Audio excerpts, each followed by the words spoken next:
જય શ્રી કૃષ્ણ બધાને, જય જલારામ। તો બસ જો સાંજનો ટાઈમ છે અને હું આવી ગઈ છું રસોઈ બનાવવા માટે।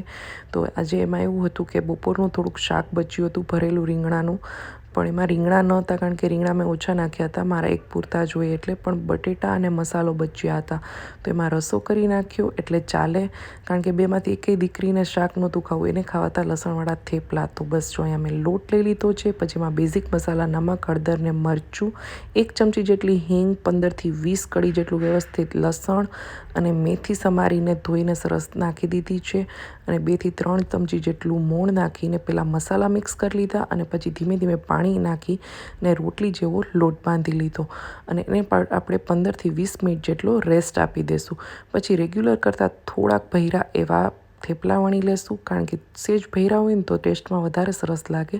અને એને આવી રીતે બે સાઈડ તેલ લગાવી અને શેકી લીધા। તો બસ આવી હતી કંઈક